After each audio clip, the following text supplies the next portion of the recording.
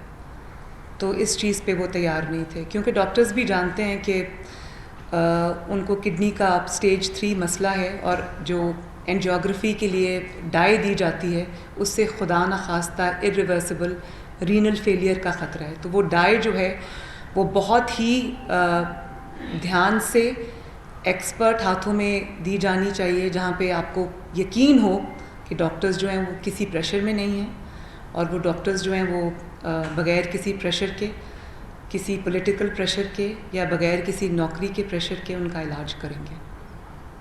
تو ورنہ پاکستان میں علاج ہو سکتا ہے، ایسا مسئلہ نہیں ہے. بہرحال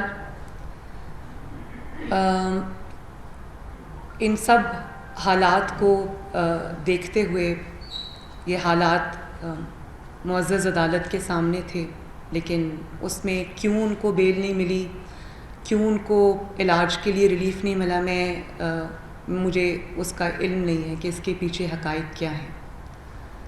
لیکن میں اس جعلی حکومت سے تو میں، اور اس جعلی وزیر اعظم سے تو میں ایکسپیکٹ کر سکتی ہوں. یہ چھوٹا آدمی ہے،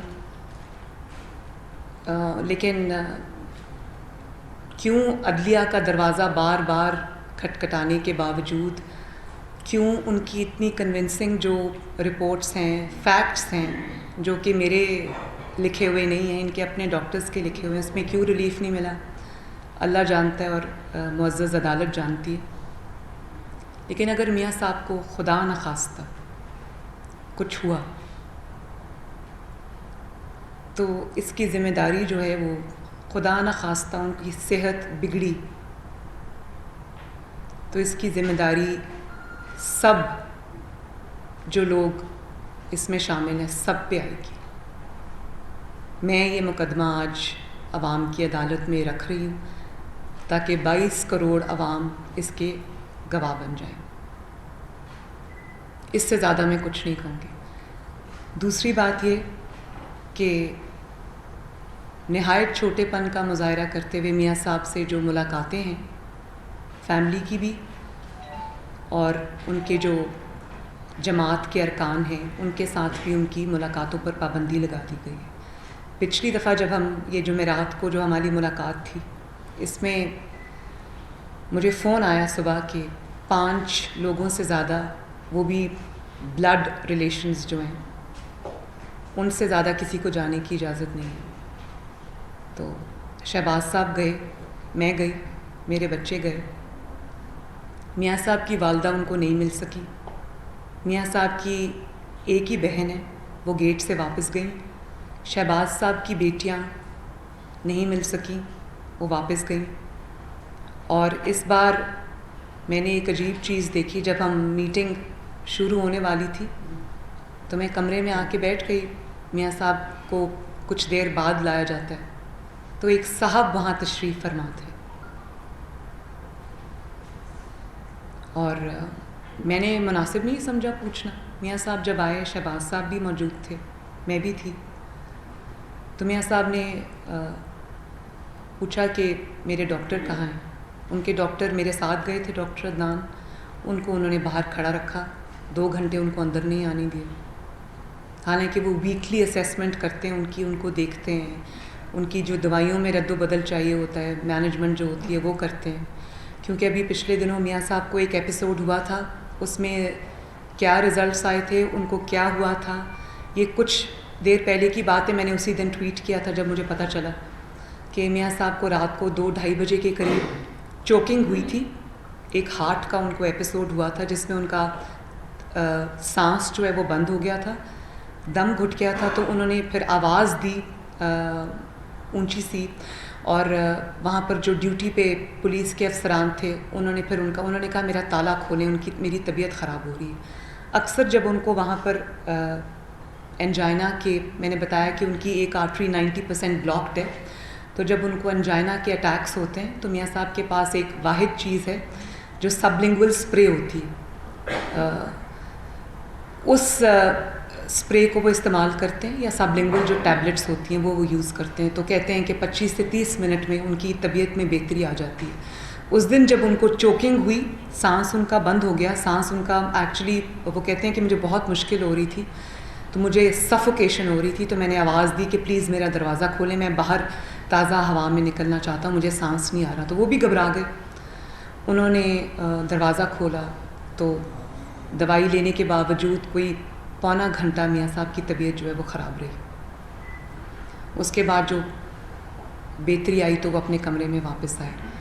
کیا رپورٹس آئی ہیں ان کی اس وقت میں، ان کو کیا ہوا تھا، میں نہیں جانتی۔ مجھ سے آج تک یا کسی بھی سے بھی، ان کے ڈاکٹر سے بھی وہ ڈیٹیلز جو ہیں وہ شیئر نہیں کی گئی۔ تو اس ماحول میں جب ہماری اس دفعہ میٹنگ ہوئی تو وہ صاحب وہاں تشریف فرما تھے۔ میاں صاحب جب آئے تو میاں صاحب نے کہا کہ آپ کون صاحب ہیں؟ تو کیونکہ جو ڈپٹی سپرنٹینڈنٹ ہیں وہ ان کی موجودگی میں ہمیشہ ہماری میٹنگ ہوا کرتی ہے، تو ان صاحب کی موجودگی میں میاں صاحب نے سوال کیا کہ بھائی آپ کون ہیں؟ تو وہ گھبرا گئے۔ ان کا نہیں سر وہ میری ڈیوٹی لگی ہے، سر میری ڈیوٹی ہے۔ تو ظاہر ہے ہماری باتیں سننے کے لیے ان کی ڈیوٹی تھی، اور وہ ہمارے سر پہ بیٹھے رہے اتنی دیر، پوری دیر۔ اب ایک بیٹی، نہتی لڑکی، نہتی عورت، نہتی بیٹی اپنے بیمار باپ سے وہاں کیا بات کر رہی ہے، اس پہ بھی سخت پہرا۔ بھائی اپنے بھائی سے کیا بات کر رہا ہے، اس پہ بھی سخت پہرا ہے، نوٹ ہو رہی ہے، سنی جا رہی ہے۔ تو بھائی اگر ایک 2 سال کی دن رات کی محنت کے بعد، نواز شریف کو جیل میں ڈالنے کے بعد، سلاخوں کے پیچھے رکھنے کے باوجود، اگر آج آپ کو ان کی ملاقاتوں پر پابندیاں لگانے کی ضرورت پیش آ رہی ہے، ان کی ملاقاتوں کو مانیٹر کرنے کی ضرورت پیش آ رہی ہے، مجھے یہ بتائیں کہ کون سے مہذب معاشرے میں باپ بیٹی کی بات، میں نے وہاں پہ کیا بات کرنی تھی اپنے والد سے، یا انہوں نے مجھ سے کیا بات کرنی تھی، مجھے سمجھ نہیں آتی کہ اس کے اوپر پہرے بٹھانے کی کیا ضرورت ہے۔ کون سا اخلاق، تہذیب اس چیز کی اجازت دیتی؟ قیدیوں کے بھی کچھ حقوق ہوتے ہیں، شرم آنی چاہیے۔ اور اگر آپ کو اتنا سب کرنے کے باوجود، اس کو سلاخوں کے پیچھے رکھنے کے باوجود، اگر آپ کو اس اخلاقی گراوٹ کی ضرورت پیش آ رہی ہے، تو نالائق اعظم اور اس کی حکومت کو سمجھ آ جانی چاہیے کہ وہ شکست کھا گیا ہے، اور نواز شریف پابند سلاسل ہو کر اتنا سب کچھ سہ کر بھی آج بھی ماشاءاللہ سب سے طاقتور ہے, اس کی طاقت سے یہ ڈر رہے ہیں اور وہ کامیاب ہو چکا ہے. اس کو سزا, مجھے اس پہ کوئی دو رائے نہیں ہے.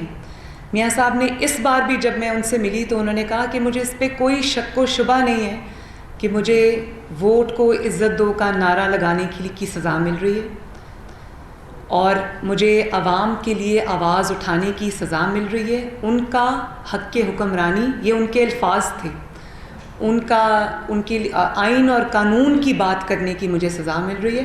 اور میں بہت اللہ تعالیٰ کے دیے ہوئے حوصلے کے ساتھ میں اس جنگ کو لڑ رہا ہوں. میں ایک منٹ کے لیے بھی نہیں گھبرایا. جب میں یہ سوچتا ہوں کہ یہ جنگ میرے عوام کے لیے, یہ سزا میں اپنے عوام کے لیے برداشت کر رہا ہوں, تو مجھے ہمیشہ ایک نیا حوصلہ ملتا ہے. تو نہ ان پہ کوئی کرپشن ثابت ہوئی, نہ ان کے اوپر کوئی ایسا مقدمہ ہے, اقامہ پہ ان کو نکالا گیا. جج خود لکھ رہا ہے کہ کوئی کرپشن ثابت نہیں ہوئی, تو ایزمپشنز پہ ان کو سزا ہے. اس میں کوئی دو رائے نہیں ہے کہ وہ سیاسی قیدی ہیں, وہ ووٹ کو عزت دو کی سزا بھگت رہے ہیں, وہ آئین اور قانون اور سویلین بالادستی کا نعرہ لگانے کی سزا بھگت رہے ہیں. اور اس میں انشاءاللہ تعالیٰ وہ اکیلے نہیں ہیں, ان کے ساتھ کروڑوں عوام ہیں. تو یہ مقدمہ جو ہے میں آپ سب کے سامنے رکھنا چاہتی تھی. باری باری کیجیے تاکہ میں سب کا جواب دوں.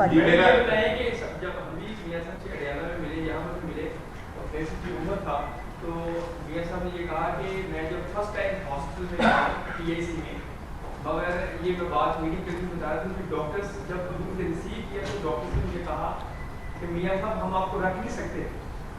تو مطلب وہ خود یہاں پر میاں صاحب نے یہ کہا تھا کہ ہم آپ کو ایڈمٹ, ڈاکٹرس نے خود آگاہ کیا تھا کہ ہم آپ کو یہاں پر ایڈمٹ نہیں کر سکتے. مگر یہ ڈاکٹرس کی پریشانی ہے کہ ان پر کوئی مشکل وقت ہے. دوسری بات یہ میڈم آپ سے پوچھ رہی تھی, ایک بات میں آپ کو بتا دوں, آئی ایگری وتھ یو, جو آپ نے کہا وہ سچ ہے.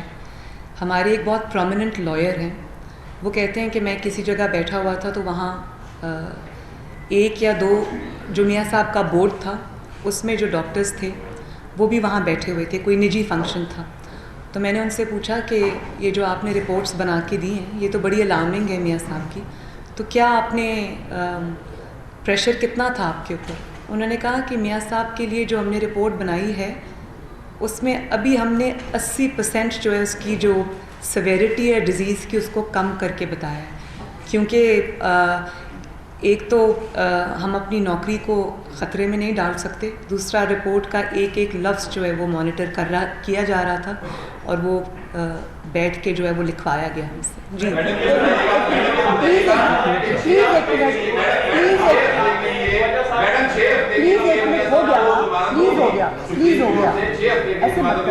اور تحریک انصاف کا کہنا یہ ہے کہ ان 6 ہفتوں کے دوران انہوں نے اپنا علاج نہیں کرایا بلکہ صرف ٹیسٹ پہ اتفاق کیا. دوسرا بات یہ کہی جاتی ہے کہ جو ڈاکٹر ان کو پچھلے 20 سال سے دیکھ رہے ہیں, ان کو ڈاکٹر لاغر شاید ان کا نام ہے, ان کو پاکستان میں بلایا جا سکتا تھا اور یہاں پر ان کا علاج کرایا جا سکتا ہے. کیا آپ اس بارے میں؟ تھینک یو بھائی, آپ نے بڑا ریلیونٹ کویشچن ریز کیا. آپ یہ سمجھتے ہیں کہ جو بیماریوں کی تفصیل ہے میاں صاحب کی, جو ان کی میڈیکل ہسٹری ہے, جس میں میں نے آپ کو میں دوبارہ ریپیٹ کر دیتی ہوں, ان کو بہت سیویئر ہارٹ پرابلم ہے, ان کو کڈنی کا ایشو ہے, اسٹیج 3 پہ ان کی کڈنی ہے, اسٹیج 4 اللہ نہ کرے از irreversible رینل فیلئر, کڈنی کا فیلئر جس کے اوپر خدا نخواستہ وہ ہمیشہ کے لیے ڈائلسس پہ چلے جائیں گے. اس کے بعد وہ کوالٹی آف لائف کیا ہوتی ہے وہ آپ ڈائلسس پہ جو پیشنٹس ہوتے ہیں وہ آپ بہتر سمجھتے ہیں مجھ سے. اس کے علاوہ ان کو اسٹروک کا بھی خطرہ ہے. اور ایک انکشاف میں اور کر دوں, 6 ہفتے کے دوران ان کے جتنے ٹیسٹ ہوئے اس میں ان کے کچھ جو چیسٹ میں ان کی کچھ غدود ایسے ہیں جو بڑے ہوئے ہیں جن کی بائیوپسی ہونی ضروری ہے, اور وہ سرجیکل بائیوپسیز ہوں گی کیونکہ وہ ہر کلسٹر میں سے ایک لمف نوڈ کو اٹھا کر یا چند لمف نوڈز کے کلسٹرز کو اٹھا کے, وہ میری والدہ کا جو کیس تھا وہ سینے میں سے وہ 2-3 جگہ پہ ان کی سرجیکل بائیوپسیز ہونی, جو کہ ان اٹ سیلف ایک کمپلیٹ آپریشن ہوتا ہے. اس میں وہ ایکسٹریکٹ کرتے ہیں, ایکسیجن بائیوپسی اس کو کہتے ہیں, وہ ایکسٹریکٹ کرتے ہیں اس میں کلسٹرز میں سے اٹھاتے ہیں اور 1 2 3 ہفتوں کے یا مہینے کے وقفے کے ساتھ وہ ڈفرینٹ جگہوں سے وہ لے کے ان کی سرجیکل بایوپسیز کرتے ہیں. انہوں نے ریکمینڈ کی ہوئی ہے. میاں صاحب کا میں نے آپ کو بتایا کہ سب سے پہلے ان کا اینجیوگرام ضروری ہے، جس کا مطلب یہ ہے کہ ان کی اینجیوگرافی ہوگی جس پہ ان کو ڈائی دی جائے گی جو ان کے کڈنی کے لیے مہلک ہے. تو بہت ایکسپرٹ ہاتھوں میں ہوگا. ڈائی ایسی دی جائے گی، سلولی دی جائے گی، سٹیجز میں ہوگا جو ان کے کڈنی کو افیکٹ نہ کرے اور خدا نخواستہ رینل فیلئر کی طرف معاملہ نہ جائے. تو یہ کوئی زکام کھانسی کا علاج نہیں ہے جو 6 ہفتے میں ہو جائے گا. میاں صاحب کا علاج ایک آن گوئنگ چیز ہے جس کو مہینے نہیں شاید سال لگ جائیں گے. ایک سرجری ان کو پیس میکر ڈلنا ہے، وہ ایک الگ سرجری ہونی ہے ان کی. ایک ان کو ایسی ڈیوائس لگنی ہے جو ہارٹ کے ارد گرد لگتی، جس کی تاریں ہارٹ میں جاتی ہیں، جو آپ کو خدا نخواستہ کارڈیک اریسٹ سے بچاتی ہے.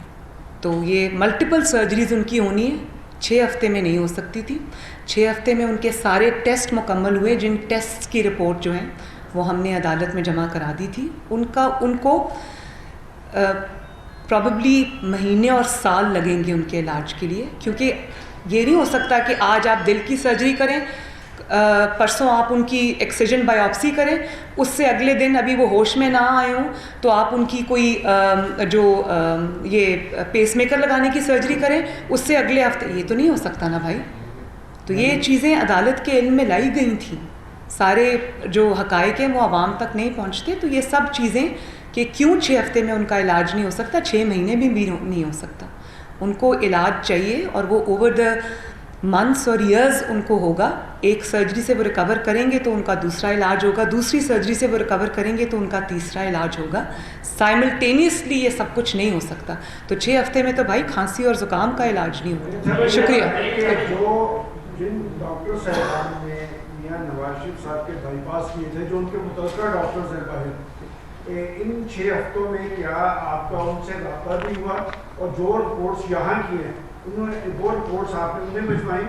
اور دوسرا کویشچن میرا یہ ہے کہ آپ نے کہا کہ خدا نخواستہ اگر میاں صاحب کو کچھ ہوتا ہے تو وہ سب لوگ ذمہ دار ہوں گے. کیا آپ پرائم منسٹر کے علاوہ بھی کسی کو ذمہ دار سمجھتے ہیں؟ میں نے جب سب کہہ دیا تو اس میں سب آ گئے. اور میاں صاحب کے جو ڈاکٹرز ہیں ان کی تمام رپورٹس جو ہیں، جو باہر ان کے معالج ہیں، اپنے اپنے ایریا کے اسپیشلسٹس ہیں، ورلڈ ریناؤنڈ نام ہیں، ان کی پروفائلز کے ساتھ ان کی رپورٹس، ان کی ریکمنڈیشنز ساری عدالت میں پیش کی گئی تھی. تو آپ کے سوال کو ان کی سب کی کاپیز بھی موجود ہیں، اگر آپ کہیں گے تو میں مہیا کر دوں گی. مائک دیا ہوا ہے، پلیز مائک دیا ہوا ہے. بتائیے میاں صاحب کی، تو آپ اس پریس کانفرنس کے ذریعے کیا مطالبہ کرنا چاہیے؟ انہیں کیا علاج کے لیے باہر بھجوانا چاہیے، یا آپ پریزیڈنٹ آف پاکستان سے یا وزیر اعظم پاکستان سے کوئی ریلیف مانگنا چاہیے؟ کیونکہ عدالت سے آپ کی انتظام تو منظور نہیں ہوئی. اب آپ کیا کہہ رہے ہیں؟ میں نہ اس جعلی حکومت سے کوئی ریلیف مانگ رہی ہوں، نہ یہ کوئی ریلیف دے سکتے ہیں. جو خود کسی کا محتاج ہو وہ کسی کو کیا ریلیف دے گا؟ تو میں بالکل بھی کسی سے ریلیف نہیں مانگ رہی. میرا آج کا مقصد میاں صاحب کی صحت کی جو ایک بہت سیریس سچویشن ہے اس کو میں عوام کے سامنے رکھ رہی ہوں. میں 22 کروڑ عوام کو گواہ بنا رہی ہوں، کیونکہ نہ میاں صاحب نہ یہ مصر ہے اور نہ انشاءاللہ تعالی میاں صاحب کو ہم مرسی بننے دیں گے. میڈم آپ بتائیں کہ آپ کہتے ہیں کہ 22 کروڑ عوام کے سامنے اپنا مقدمہ رکھ رہی ہے. مسلم لیگ خود ایک بہت بڑی جماعت ہے، تو کیا آئندہ کے حوالے سے حکمت عملی کہاں ہے؟ دیکھیے میاں صاحب سے جمعرات کو اب جب میری ملاقات ہوگی تو ہماری لیگل اسٹریٹجی آگے کیا ہوگی اس پہ میں ان سے ضرور بات کروں گی، ڈائریکشنز لوں گی. جیسے وہ کہیں گے ویسے ہوگا. اس کے بارے میں ہم بار بار عدالت کا دروازہ کھٹکھٹا رہے ہیں. ہم بار بار کبھی یہ جانتے ہوئے بھی کبھی لگتا ہے کہ ریلیف نہیں ملے گا، پھر بھی عدل کا دروازہ بھی کھٹکا رہے ہیں، عدالت کا دروازہ بھی کھٹکا رہے ہیں، اس امید میں کہ انشاءاللہ ایک دن ان کو انصاف ضرور ملے گا.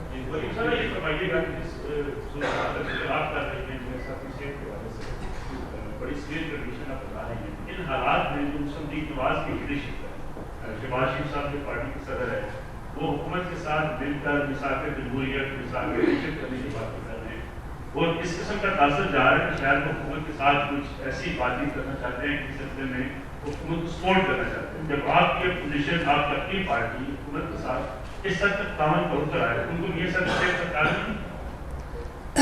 دیکھیے شہباز صاحب پاکستان مسلم لیگ نون کے صدر ہیں, لیڈر آف دی اپوزیشن ہیں, اور ان کا میرے سے بہت زیادہ ایکسپوجر بھی ہے, پولیٹیکل ایڈمنسٹریٹو بھی. ان کی جو حب الوطنی ہے اس پہ ذرہ برابر بھی کسی کو شک نہیں ہے, اور انہوں نے جو میثاق معیشت کی بات کی ہے اس میں ڈیفینیٹلی ان کے پیش نظر وہ چیزیں ہوں گی جو شاید میرے پیش نظر نہیں ہیں. اس میں ملک کا جو آگے بڑھنا چلنا, پارلیمنٹ کا جو تقدس ہے, جو ہم دیکھا پارلیمنٹ میں کیا ہوا, وہ ان کے پیش نظر رہا ہوگا.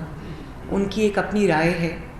اب جو میں آپ کو دینے لگی ہوں وہ میری ذاتی رائے ہے, اور آبویسلی مجھے اپنی ذاتی رائے دینے کا حق ایز اے پاکستانی بھی ہے, as a P M L N member بھی ہے, as a P M L N worker بھی ہے. اور میں ہر موقع پر اگر میری کوئی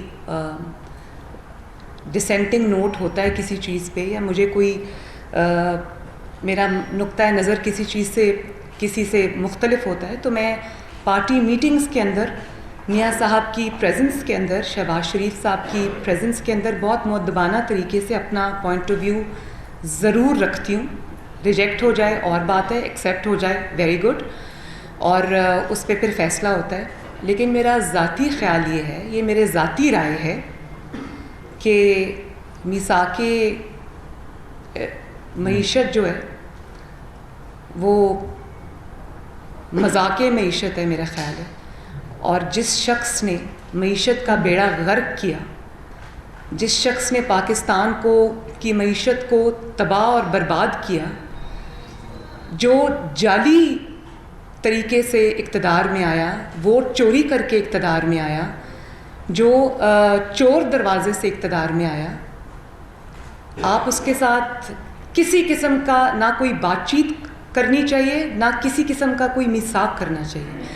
آج آپ مجھے یہ بتائیں کہ پاکستان کی اسٹاک ایکسچینج کو جس شخص نے, نالائق اعظم نے, جس کی نالائکی نے, جس کی نااہلی نے اسٹاک ایکسچینج کو ڈبو دیا, پاکستان کی معیشت کو ڈبو دیا, گروتھ ریٹ آپ کی 6 سے گرتی 3 سے کم ہو گئی, پاکستان کے قرضوں کا حجم اتنا زیادہ بڑھ گیا, پاکستان کی ترقی کو جس نالائق اعظم نے روک دیا, جس شخص نے آئے دن جو ہے وہ مہنگائی اتنی زیادہ ہو گئی ہے کہ عوام کا جینا دوبھر ہو گیا, اس شخص سے میثاق, اس کو تو یہ این آر او دینے کے مترادف ہوگا. جس بات پہ ان کا گھیراؤ کرنا چاہیے, جس بات پہ ان کو رسپانسبل ہولڈ کرنا چاہیے, ان کو آپ کس طرح سے یہ ریلیف دے سکتے ہیں؟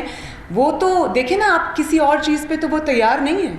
وہ اپنی نالائکی اور اپنی نااہلی سے اس نے معیشت کا جو حال کر دیا ہے, اس پہ وہ چاہتا ہے کہ اپوزیشن جماعتوں کی مہر بھی لگ جائے, تو انڈورسمنٹ ہو جائے. یہ نہیں ہو سکتا. جواب اس کو دینے دیں, اس کا گھیراؤ کرنا چاہیے, اس سے جواب لینا چاہیے, اور جو بھی اس کی گرتی ہوئی ساکھ کو سہارا دے گا وہ عوام کی عدالت میں, وہ کوئی بھی اپوزیشن پارٹی ہو, وہ عوام کی عدالت میں مجرم ٹھہرے گی, مجرم کہلائے گی. تو اس جرم میں ہمیں حصہ دار نہیں بننا چاہیے. اور جو جعلی طریقے سے حکومت میں آتا ہے, جو ووٹ چوری کر کے آتا ہے, جس کا مینڈیٹ ہی نہیں ہے, جو مینڈیٹ چرا کے آتا ہے, آپ اس کو میثاق کی آفر نہیں کرتے, آپ اس کو عبرت کا نشان بناتے ہیں تاکہ آنے والے وقت کے اندر کوئی بھی دوبارہ عوام کے ووٹ کو روند کے اتنا گھنانا کھیل ملک کے ساتھ نہ کھیل سکے. تو یہ تو بالکل بھی میرے خیال میں کوئی این آر او اس کو نہیں دینا چاہیے. اس کو اپنا کندھا نہیں دینا چاہیے. جو اس نے نااہلی اور نالائکی سے قوم کا حشر کیا ہے, معیشت کا حشر کیا ہے, پاکستان کا حشر کیا ہے, اس کو وہ جواب دینا پڑے گا, اس سے جواب مانگنا چاہیے. آپ دیکھیں کہ وہ کسی اور چیز پہ راضی نہیں ہوتا, لیکن اس پہ کمیٹی بنانے پہ کتنی جلدی راضی ہو گیا.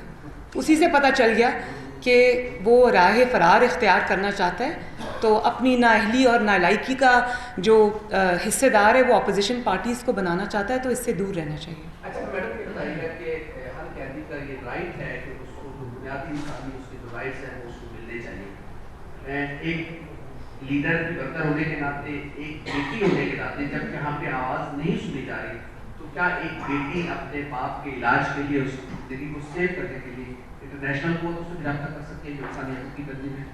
دیکھیں, جس دن میاں صاحب کی یہ بیل کا فیصلہ آیا تھا, ریجیکٹ ہوئی تھی, اس دن آپ نے شاید میرے ٹویٹس پڑھے ہوں گے. میں نے وداؤٹ منسنگ ورڈز میں نے ایک بات کہی تھی کہ میں میاں صاحب کی صحت کا, کیونکہ وہ میرے لیڈر بھی ہیں, وہ کروڑوں عوام کے لیڈر ہیں, پاکستان کی سب سے بڑی سیاسی جماعت کے لیڈر ہیں, 3 دفعہ کے وزیر اعظم ہیں, اس کے وہ میرے والد ہیں, تو میں ان کا مقدمہ ہر جگہ لڑوں گی, آخری حد تک جاؤں گی. اس کے لیے مجھے کچھ بھی کرنا پڑے میں انشاءاللہ کروں گی. اور ایک بیٹی اپنے باپ کا مقدمہ کیوں نہ لڑے؟ میں بطور PMLN کی کارکن بھی ان کا مقدمہ لڑ رہی ہوں, لیکن مجھے کوئی اس چیز میں کوئی بھی ذرہ برابر بھی مجھے اس چیز میں نہ کوئی آر ہے نہ شرم ہے کہ ایک بیٹی اگر اپنے باپ کا مقدمہ نہیں لڑے گی تو کون لڑے گا؟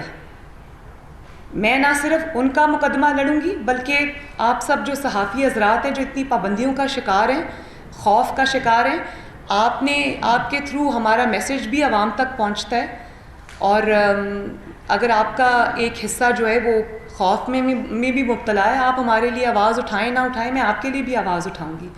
میں اس ملک میں جو اظہار رائے پہ پابندی, آلموسٹ پابندی لگ گئی ہے, میں اس کے خلاف بھی آواز اٹھاؤں گی. میں قربانی کا بکرا بننے کو تیار ہوں. میں اپنے آپ کو آفر کرتی ہوں ہر چیز کے لیے. میں سب اپنے اوپر, میں میاں صاحب کے لیے, نواز شریف کے لیے, کروڑوں دلوں کی دھڑکن کے لیے میں آخری حد تک جاؤں گی انشاءاللہ. میں اپنا پروگرام پورا مرتب کر رہی ہوں. آنے والے دنوں میں آپ کے سامنے بہت کچھ آئے گا. مجھے آواز نہیں آ رہی. کر لینے دیں, جانی کر لینے دیں. لیکن ایک سال پہلے آپ کے والد صاحب نے کہا تھا کہ میرے دل میں کچھ ایسے راز ہیں جو میں بتاؤں گا تب جانے, تو کیا وجہ ہے کہ وہ راز ابھی تک سامنے کیوں نہیں آئے, اور آپ کیا اب وہ راز مجھ سے لے کے اب آپ کو بتائیں گے تاکہ ان کے بھی دل کا دور ہلکا ہو؟ دیکھیں, بہت مشکل کام ہے, بہت دل جگر کا کام ہے کہ آپ کو سب پتہ ہو اور آپ ملک اور قوم کی خاطر برداشت کریں, اپنے اوپر سہ جائیں, اپنی بیٹی کو جیل میں جاتا دیکھیں, اپنی بیوی کو بستر مرگ پہ چھوڑ کے آئیں سزا بھگتنے کے لیے, اور سزا ان کو کس طرح ہوئی ہے, کیا ہوئی ہے, وہ آپ سب جانتے ہیں, مجھے کچھ کہنے کی ضرورت نہیں ہے. جبکہ وہ ایک ہی دن میں, ایک ہی لمحے میں سب کچھ عوام کو بتا بھی سکتے ہیں. اپنا مقدمہ ان کا بہت کنونسنگ ہے, کر بھی سکتے ہیں, لیکن اس کے باوجود کہ ملک کو وہ کوئی ایسی پرسنل کوئی ایسی چیز کر کے ملک کو کسی اور بحران سے اگر دوچار ہوتا ہے تو اس پہ انہوں نے بہت صبر کیا. اور یہ صرف ایک اتنے بڑے لیڈر کا حوصلہ ہے, ورنہ 5 منٹ سے زیادہ کا کھیل نہیں ہے. جی فرمائیے. یہ فرمائیے کہ جیل میں قید کے بعد حالت میں میاں محمد نواز شریف صاحب کیا میثاق معیشت کے حامی ہیں یا وہ بھی اس سے مذاق معیشت حاصل؟ وہ بالکل اس کے حامی نہیں, اور وہ یہ چاہتے ہیں کہ بالکل اپوزیشن کسی قسم کی کوئی کمزوری نہ دکھائے. وہ یہ سمجھتے ہیں کہ ترقی کرتا ہوا پاکستان اگر آج تنزلی کی طرف چلا گیا ہے تو اس کا حساب کتاب ہونا چاہیے, نہ کہ اس کے اوپر کمیشنز بننے چاہیے. جی ایک تحقیقاتی کمیشن حکومت نے قائم کیا ہے کہ ماضی کی 10 سالہ حکومتیں جو ہیں انہوں نے بڑے پیمانے پہ قبضے لیے, آپ نے بھی قرضوں میں اضافے کا ذکر کیا ہے اور عملاً صورتحال یہ ہے کہ پاکستان کی معیشت آج قرضوں کی معیشت بن چکی ہے. اس تحقیقاتی کمیشن کے حوالے سے آپ کی رائے کیا ہے؟ اور جس معاشی صورتحال کا آپ نے ذکر کیا ہے, اس معاشی صورتحال کے خلاف آپ کی پارٹی کب سڑکوں پہ آ رہی ہے؟ آپ نے 2-3 سوال اکٹھے کر دیے ہیں, تو پہلے کمیشن کا جواب دے دوں. دیکھیں, جس شخص نے اپنے 10-11 ماہ کی مدت میں, پہلی جو ان کا فسکل ایئر ہے ابھی کمپلیٹ نہیں ہوا, اس میں 5,000 ارب کے قرضے وہ نالائق اعظم لے چکا ہے. پی ایم ایل این کے 5 سال کی حکومت کے قرضوں کا حجم 10,000 ارب تھا, ٹھیک ہے, اور اس کا ایک 10 مہینے کا جو قرضے اس نے لیے ہیں وہ 5,000 ارب ہیں.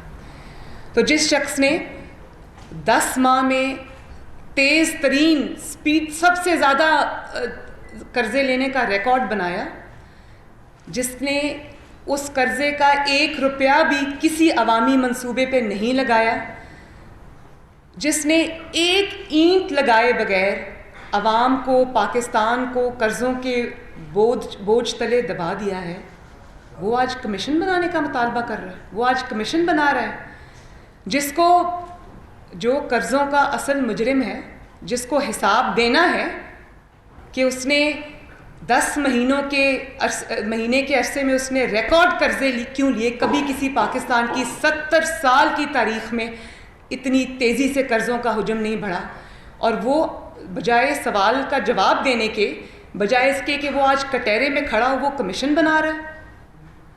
تو کمیشن تو میرا خیال ہے کہ بنے گا اور ضرور بنے گا, لیکن وہ کمیشن جو ہے وہ 2008 سے شروع نہیں ہوگا, وہ 1999 سے شروع ہوگا, اور وہ 2017 پہ ختم نہیں ہوگا, وہ 2018 پہ ختم نہیں ہوگا, وہ 2019 کا یہ جو 10 سال کا ریکارڈ ہے قرضے لینے کا, اس میں 2019 جو کہ نالائق اعظم کا پہلا فسکل ایئر ہے, جس میں اس نے 10 مہینوں میں معیشت کا بیڑا غرق کر کے رکھ دیا, وہ یہ سال بھی اس میں انکلوڈڈ ہوگا.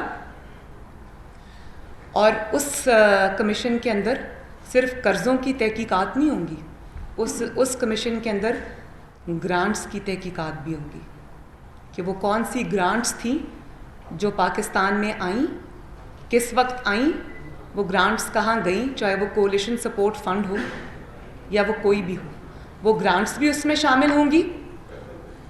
اور اس میں یہ بھی ہوگا کہ سب سے زیادہ قرضے کس حکومت نے لیے, اس کا جواب آپ سب کو پتہ ہے کہ نالائق اعظم کی جعلی حکومت نے سب سے زیادہ قرضے لیے ہیں.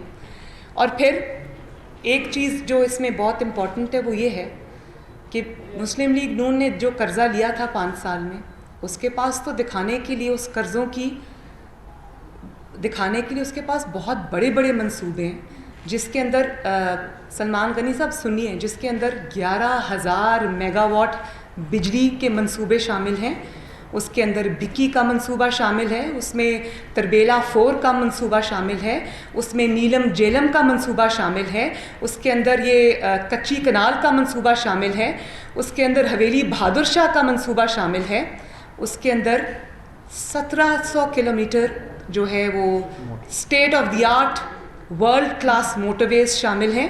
اس کے اندر پاکستان نے ان 5 سالوں میں تاریخ کی کامیاب ترین اور مہنگی ترین دہشت گردی سے نمٹنے کی جنگیں لڑی ہیں, جس میں ضرب ازد شامل ہے, جس میں رد الفساد شامل ہے, جس میں کراچی کا تاریخ کا سب سے بڑا اور کامیاب آپریشن شامل ہے.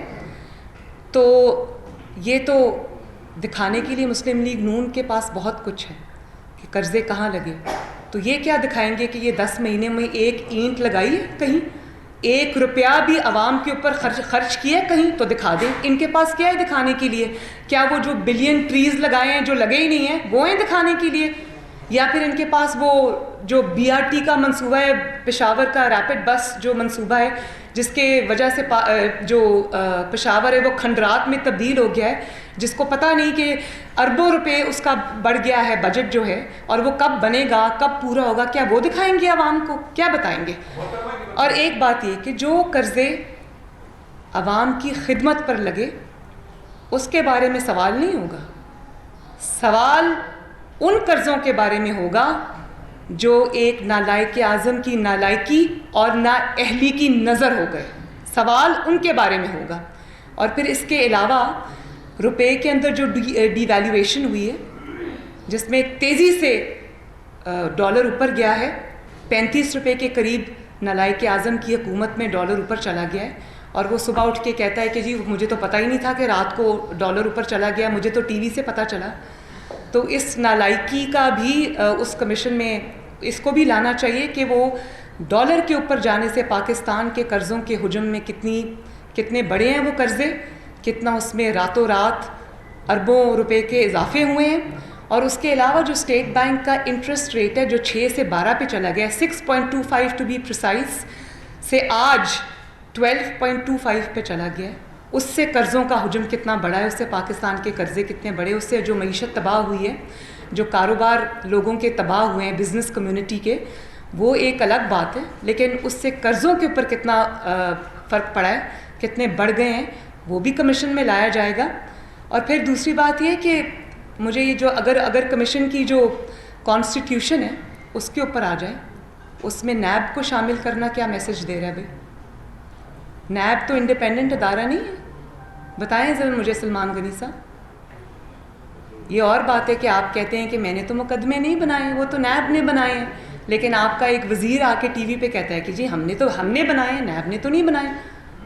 تو اس نیب کو آپ شامل کر رہے ہیں، اس میں آپ انٹیلیجنس ایجنسیز کو شامل کر رہے ہیں، یہ کیوں ہو رہا ہے؟ اس میں جو ایریا ایکسپرٹس ہیں وہ تو شامل ہیں ہی نہیں۔ آئی ایس آئی کا کیا کام ہے اس میں ایم آئی کا کیا کام ہے؟ کیوں آپ ایسے اداروں کو متنازع بنا رہے ہیں؟ اور مریم نواز اس وقت نیوز کانفرنس کر رہی ہیں اور انہوں نے الزامات کی بوچھاڑ کی ہے۔ ان کا یہ بھی کہنا ہے کہ میاں شہباز شریف کی اپنی رائے ہے، میری اپنی رائے ہے۔ انہوں نے مزید یہ کہا کہ میثاق معیشت مذاق معیشت ہے۔ انہوں نے مزید کہا کہ میاں صاحب کی رپورٹس میں 80% سیویرٹی کم لکھی گئی ہے۔ یہ نجی محفل میں ڈاکٹر نے ایک وکیل سے کہا تھا اور میاں صاحب کی رپورٹس پر مانیٹر کیا گیا، ان رپورٹس کو ان کی مانیٹرنگ جاری رہی۔ مترادف ہے، آپ کیوں عوام کے اندر ڈویژن کریٹ کرتے ہیں اداروں کو سامنے لا کے؟ اتنی ہمت ہے تو سامنے خود آؤ۔ اور ابھی میری بات ختم نہیں ہوئی، میرے جو کمیشن کے بارے میں بات کی نا وہ بھی ذرا سن لیں کہ یہ کمیشن بنے گا اور ضرور بنے گا، لیکن اس کمیشن کو یا پھر کوئی انڈیپینڈنٹ انٹرنیشنل آڈٹ فرم جو ہے وہ اس کا آڈٹ کرے، یا کوئی بین الاقوامی مالیاتی ادارہ اس کی انویسٹیگیشن کی ذمہ داری لے، جو انڈیپینڈنٹ ہو، اس پہ نہ کوئی پولیٹیکل پریشر ہو، نہ اس کا مقصد نالائق اعظم کی طرح پولیٹیکل وکٹمائزیشن ہو، اور نہ اس کا مقصد جی آئی ٹی بنا کے کسی کو قانون کے اندر ڈریگ کرنا، کٹہرے میں بے گناہ کو کھڑا کرنا۔ تو یہ کمیشن نہیں ہے، یہ جے آئی ٹی ہے، اور یہ کس مقصد کے لیے بنائی جا رہی ہے وہ عوام کو پتہ ہے۔ پہلے بھی جو جے آئی ٹیز بنی ہیں وہ جس لیے بنی ہے وہ سب کو پتہ ہے۔ ایک منٹ تو جو انٹرنیشنل کوئی فائنینشیل آرگنائزیشنز ہیں وہ اس کی تحقیق کریں، اور یا پھر کوئی انٹرنیشنل آڈٹ فرم جو ہے وہ اس کا آڈٹ کرے، اور اس کی جو رپورٹ ہے وہ اس جعلی حکومت اور نالائق اعظم کو پیش نہیں ہونی چاہیے۔ اس کی رپورٹ پارلیمنٹ کو پیش ہو، پارلیمنٹ دیکھے اور فیصلہ کرے کہ اگر کوئی irregularity ہے تو اس کا ذمہ دار کون ہے، اور پارلیمنٹ فیصلہ کرے کہ اس رپورٹ وہ کتنی انڈیپینڈنٹ رپورٹ ہے، اور اس ایسے شخص کو اس کی رپورٹ جائے جس کو معیشت کی الف بے نہیں پتہ، جس نے معیشت کو ڈبونے میں کوئی کسر نہیں چھوڑی، جس کو یہ پتہ ہی نہیں ہے کہ معیشت ہوتی کیا ہے، اور چند دوستوں کو نوازنے کے لیے اگر وہ چینی کے ریٹ جو ہیں وہ اوپر چلے جاتے ہیں تو ایسے شخص کے ہاتھ میں آپ یہ فیصلہ دینا چاہتے ہیں؟ بالکل کسی سیاسی جماعت کو اس کمیشن کے آگے پیش نہیں ہونا چاہیے۔ یہ ذاتی مقاصد کے لیے بنایا گیا ہے، جو اہداف ان کو پولیٹیکل وکٹمائزیشن کے دوسرے ہتھ کنڈوں سے حاصل نہیں ہوئے، وہ اس سے حاصل ہونے چاہیں. کمیشن ضرور بنے، اور یہ میں آج کہتی ہوں کہ ضرور بنے، تاکہ ایک دفعہ کنٹینر پہ چڑھ کے جو دعوے کیے ہوئے ہیں نا، اور اس کے بعد اقتدار میں آنے کے بعد جو خوبصورت کارکردگی ہے نا، تاکہ اس کا پول ایک دفعہ کھلے اور عوام کے سامنے دودھ کا دودھ اور پانی کا پانی ہو جائے.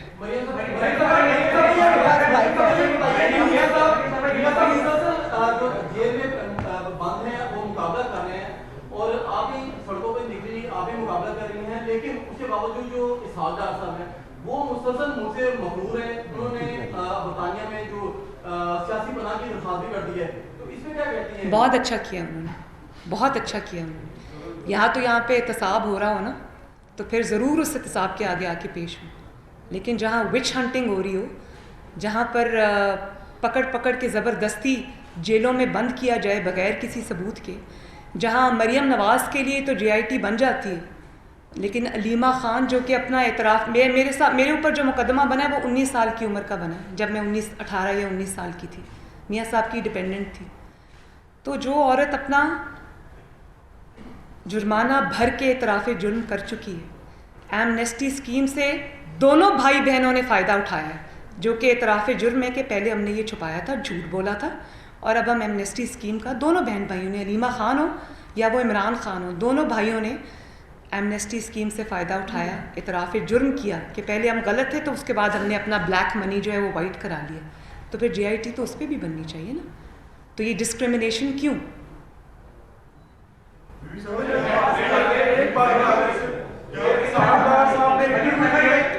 تو اگر میں بات کمپلیٹ کر لوں تو اگر آج یہ نواز شریف صاحب تو آ گئے نا، وہ سب کے حصے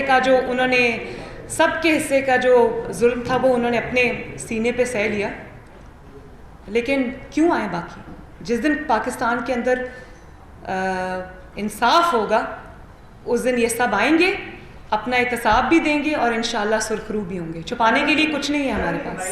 جو بات آپ کر رہی ہیں وہ بلاول بھی کر رہا ہے کہ آپ دونوں مل کر حکومت کے خلاف کنٹینر پہ چڑھ کر تحریک چلائیں گی. اور دوسرا میرا سوال، کیا نواز شریف کے ساتھ جیل میں کسی ایسے شخص نے ملاقات کی ہے جس کی یہ کہا گیا، آپ کو پیغام دیا گیا کہ آپ حکومت کے خلاف بات نہ کریں؟ میرے علم کے مطابق میاں صاحب سے ایک تو کسی کی ایسی ملاقات ہوئی نہیں، نہ میاں صاحب ایسی ملاقاتیں کرتے ہیں. اگر وہ ایسی ملاقاتیں کرتے ہوتے تو اس وقت سلاخوں کے پیچھے نہ بیٹھے ہوتے. نمبر 2، آپ نے جب بلاول کی بات کی ہے تو بلاول کی اپنی جماعت ہے، میری اپنی جماعت ہے، وہ پاکستان پیپلز پارٹی ہے، ہم پاکستان مسلم لیگ نون ہیں. ان کا اپنا ایجنڈا ہے، ہمارا اپنا پولیٹیکل ایجنڈا ہے. ان کا اپنا مینیفیسٹو ہے، ہمارا اپنا مینیفیسٹو ہے.